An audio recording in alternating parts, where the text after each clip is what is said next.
पहले एक धौंकनी होती थी, पशु के चाम की बनाई जाती थी, और लोहार और सुनार लोग उसी का प्रयोग करते थे। उसमें ऐसे एक हैंडल सा लगा लेते थे, उसको पकड़ के ऐसे करते थे, आगे उसका एक छोटा सा सुराख होता था उस चमड़े में, और वहीं से वो हवा लेती थी और फिर ऐसे छोड़ते थे, वो हवा फूंक मारती थी अग्नि में, ऐरन में, जहां पर लोहे को गर्म किया जाता था, पिघलाया जाता था। तो परमात्मा कहते हैं कि वो बिना जीव की श्वास, यानी मरे हुए जीव पशु की खाल की श्वास ने लोह को भस्म कर दिया। और ये तो जीवित सांस है, आहे जो आए है, कहते ये गरीब ने ना सताइए जाकी मोटी हाय, और बिना जीव की श्वास से लो भस्म हो जाए। और तुम तो जीवित श्वास को दुखी कर रहे हो, तुम्हारा क्या हाल हो जाएगा। तो इस काल ने हमें नो भी आप एक दूसरे के साथ अपने कर्म बिगाड़ने के लिए सिस्टम पूरा फिट कर रखा है कि इनकी बिरान माटी कर दूं, और फिर ये अपने वो एक दूसरे का किया कर्म यहाँ भोगते रहे और आजीवन दुख पाते रहे। और परमात्मा इसलिए आते हैं कि ये बुरा करते हैं अनजाने में। आज किसी की चोरी की, निंदा की, उसका अगले जन्म में फिर देना पड़ता है।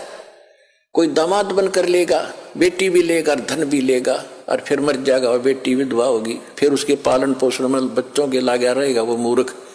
तो ये तो यहाँ का की व्यवस्था है, इसको समझना पड़ेगा। और उसी को समझाने के लिए भगवान आए कि मेरे बच्चे देख कितने दुखी हो गए, इनको वहां कोई अभाव नहीं था, देख किसी अक्ल मारी गई इनकी।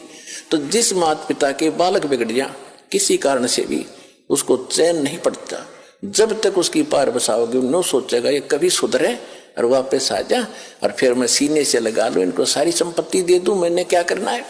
तो वो हमारा पिता है। हम गलत आदमी इस काल के आके फंस गए।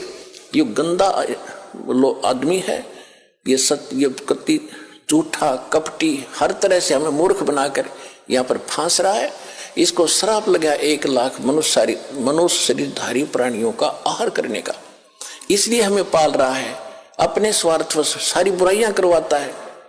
आप देखते हो बीड़ी, शराब, तंबाकू, फीम, सुल्फा, भुक्की, ये खाने की चीज है, मांस ये खिलाता है ताकि इसका टेस्ट बने।